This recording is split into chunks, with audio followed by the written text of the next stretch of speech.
जैसी करनी वैसी भरनी, यह वाक्य तो आपने सुना ही होगा। अर्थात जैसे आप कर्म करोगे वैसा ही आपको फल भी प्राप्त होगा। लेकिन मेरा एक प्रश्न है, क्या आप इस बात पर यकीन करते हैं कि जैसा आप कर्म करेंगे वैसा ही आपको फल भी मिलेगा?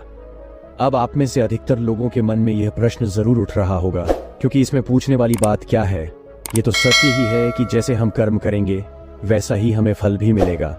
लेकिन एक बार के लिए आंखें बंद करके अपने आप से यह प्रश्न कीजिए, देखिएगा कि आपको इस प्रश्न का उत्तर स्पष्टता से नहीं मिल पाएगा। कहीं ना कहीं आपके मन में एक संशय जरूर होगा कि क्या यह बात सच है या झूठ।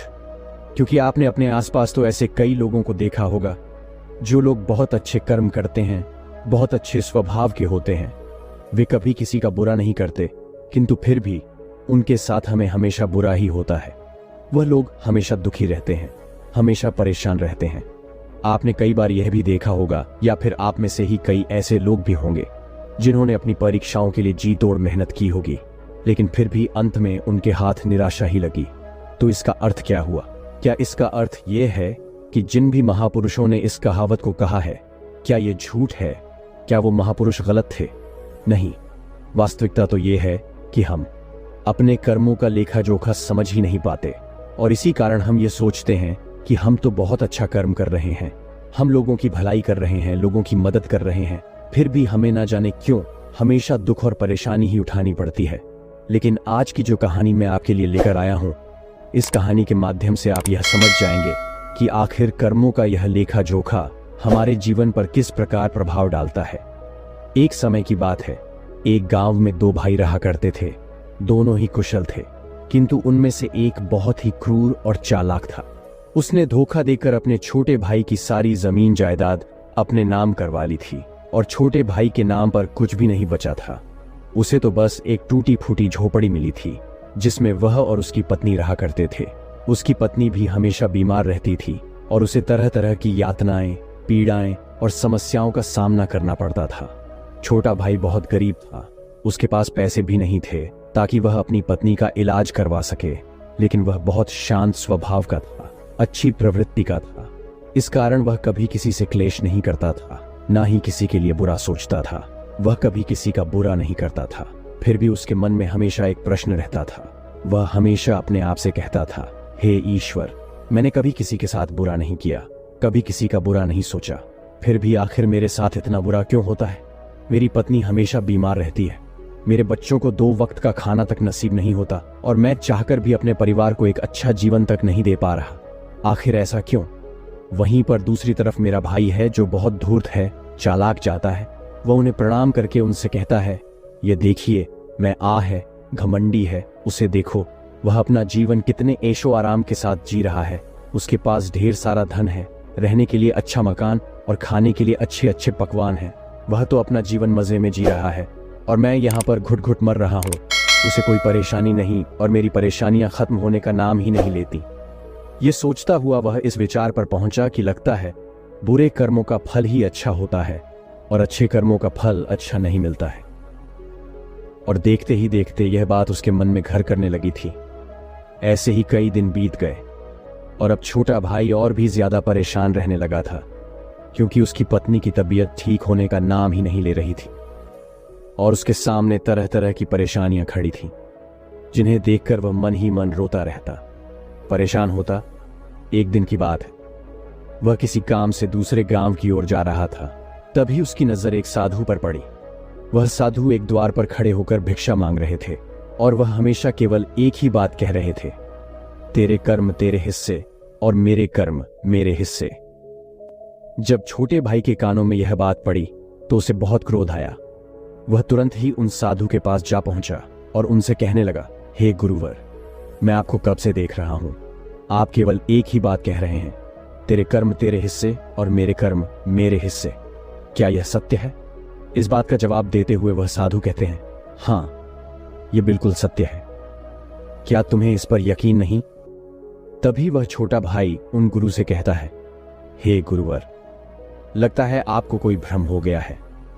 मैंने अपने जीवन में कभी कोई बुरा कर्म नहीं किया, ना ही मैंने कभी किसी के बारे में बुरा सोचा, ना ही किसी का बुरा किया।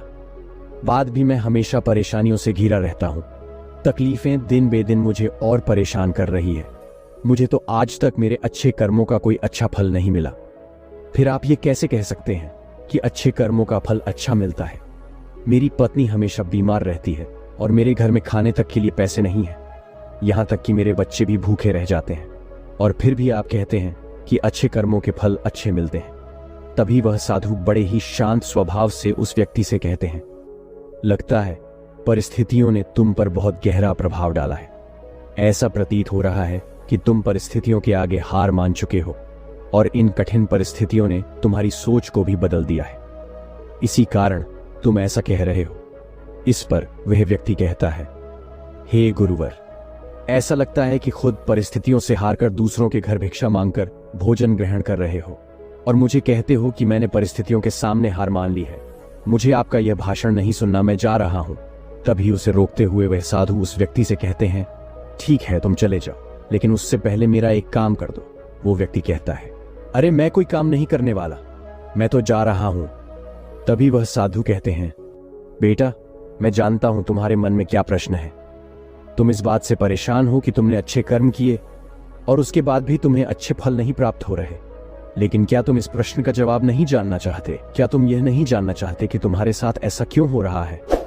यह सुनकर वह छोटा भाई कुछ देर के लिए मौन हो गया, और कुछ देर सोच विचार करने के बाद वह कहता है, अच्छा ठीक है, बताइए मुझे क्या करना होगा। तभी वह साधु उस व्यक्ति से कहते हैं, मेरा बस एक छोटा सा काम कर दो। कल सुबह सुबह तुम मेरे लिए कुछ फल लेकर मेरे आश्रम आ जाना, और जब तुम वहां पर आओगे तो मैं तुम्हें तुम्हारे प्रश्नों का उत्तर तुम्हें दे दूंगा, और तुम्हें यह भी समझ में आ जाएगा कि तुम्हारे साथ ही ऐसा क्यों हुआ। इतना कहकर वह साधु अपना भिक्षा पात्र लेकर वहां से अपने आश्रम की ओर चलने लगे। लेकिन व्यक्ति कुछ देर के लिए वहीं पर खड़ा रह गया और यह सोचने लगा कि क्या उसे फल लेकर उन गुरु के आश्रम जाना चाहिए या नहीं।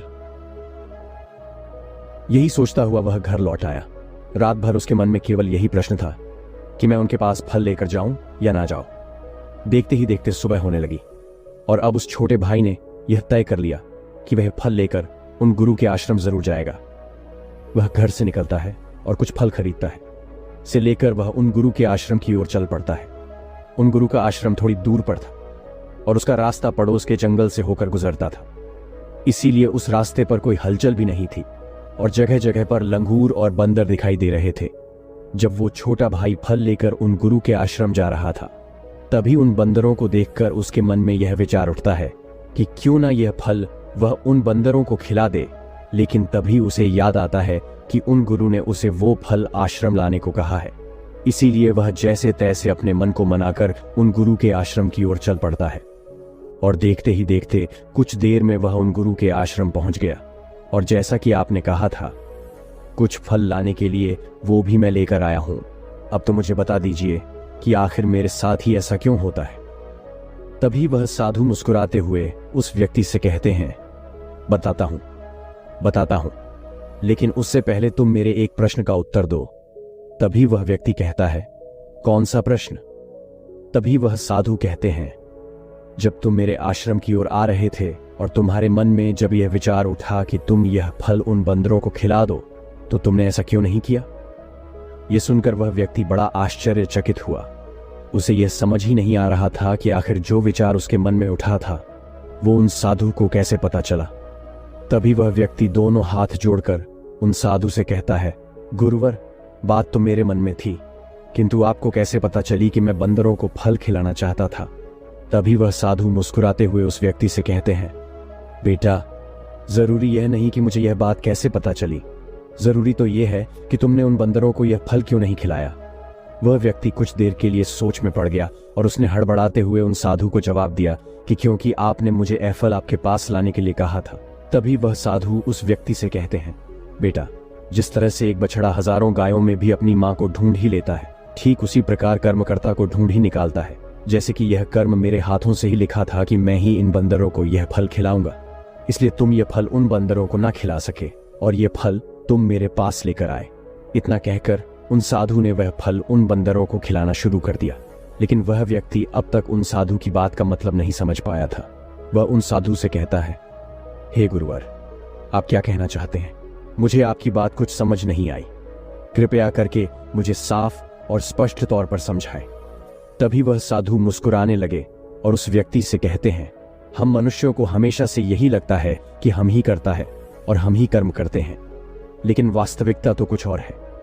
यहां पर समझने वाली बात यह है कि कर्म हमारा चुनाव खुद करता है, हम कर्म का चुनाव नहीं करते। यदि आप किसी काम को करने के योग्य हैं तो कर्म आपको लाखों लोगों की भीड़ में से भी ढूंढ कर निकाल ही लेगा। इसीलिए जरूरी यह है कि कर्म करने पर नहीं बल्कि योग बनने पर ध्यान दो। यदि तुम्हारा पूरा ध्यान केवल कर्म करने पर होगा तो तुम कभी भी योग्य नहीं बन पाओगे और कभी भी कर्म तुम्हारा चुनाव ही नहीं करेगा। इस पर वह व्यक्ति कहता है, हे गुरुवर, योग्य बनने से आपका क्या मतलब है? आपका कहना है कि क्या मैं अपने परिवार का पालन पोषण नहीं कर सकता? तभी वह साधु उस व्यक्ति से कहते हैं, नहीं नहीं, मेरे कहने का अर्थ ये नहीं है। मैं तो तुमसे ये कहना चाहता हूं, योग्य बनने के लिए जिन कर्मों की होती है उसके लिए तुम्हें पहले छोटे छोटे कामों को करना शुरू करना होगा, और जब तुम उन कामों में निपुण हो जाओगे, कुशल हो जाओगे, इतने योग्य बन जाओगे तो बड़ा कर्म, या फिर यूं कहें कि यह मुख्य कर्म, जिस कर्म के लिए तुम बने हो वह कर्म तुम्हें ढूंढ ही लेगा और वह कर्म तुम्हारे पास खुद ही चला आएगा। उदाहरण के तौर पर तुम इन बंदरों को ही देख सकते हो। ये बंदर जब छोटे होते हैं तब से ही ये पेड़ों पर चढ़ना सीखते हैं, गुलाटियां लगाना सीखते हैं, दौड़ना सीखते हैं, छलांग लगाते हैं। शुरू में इससे तकलीफ होती है कि कभी गिर जाते हैं तो कभी इन्हें चोट भी लगती है, लेकिन धीरे धीरे ये उन कामों में निपुण हो जाते हैं, कुशल हो जाते हैं और उसके बाद इनका भोजन इन तक स्वयं ही पहुंच जाता है। इसीलिए अपनी रोजमर्रा की जिंदगी में भी छोटे छोटे कर्म करते रहो तो बड़ा कर्म तुम तक खुद चला आएगा और तुम किसी भी बड़े लक्ष्य को प्राप्त कर सकोगे। आगे वह साधु उस व्यक्ति से कहता है, और यदि तुम योग्य बनने के लिए कर्म करोगे ही नहीं तो दूसरे लोगों के कर्म भी तुम पर हावी होने लगेंगे, तुम्हारे जीवन को प्रभावित करने लगेंगे। उदाहरण के लिए तुम्हारी पत्नी को ही ले लो। तुम्हारी पत्नी कई दिनों से बीमार है और इसकी तबीयत ठीक ही नहीं हो रही, और तुम यह सोचते हो कि पता नहीं तुम्हें किन कर्मों की सजा मिल रही है। तुम अपने आप को अभागा समझते हो, असहाय महसूस करते हो, लेकिन वास्तविकता तो कुछ और ही है। तुम्हें यहाँ पर यह समझने की आवश्यकता है कि तुम्हारी पत्नी बीमार अपने कर्मों से है, न कि तुम्हारे कर्मों से। हो सकता है कि तुम्हारी पत्नी ने अतीत में ऐसा कोई कर्म किया हो जिसकी सजा वह आज भुगत रही है, और तुम्हारी पत्नी के कर्मों के कारण ही तुम्हें भी दुख झेलना पड़ रहा है, तकलीफें उठानी पड़ रही हैं, परेशानियों का सामना करना पड़ रहा है। और यही कारण है कि अधिकांशतर लोग अपने परिवार के कारण, अपने बच्चों के कारण तरह तरह के दुख झेलते रहते हैं, तरह तरह की परेशानियों का सामना करते रहते हैं। किंतु तुम्हें यहां पर यह समझने की आवश्यकता है कि यदि तुम इस योग्य होते, तुम्हारे पास इतने पैसे होते, तो तुम अपनी पत्नी का इलाज करवा पाते, और तो और यह भी हो सकता था यदि तुम इस योग्य होते तो तुम्हारा विवाह किसी दूसरी स्त्री के साथ हुआ होता जो स्वस्थ होती, लेकिन तुम उस योग्य थे ही नहीं, और यही कारण है कि तुम अपनी पत्नी के कारण आज दुखों में डूबे हुए हो। किंतु अब तक कुछ भी नहीं बिगड़ा। यदि तुम अब भी योग्य बन जाओ तो दूसरों के कर्म तुम्हें कभी भी प्रभावित नहीं कर पाएंगे। आगे वह सन्यासी उस युवक को चेतावनी देते हुए कहते हैं, मेरी एक बात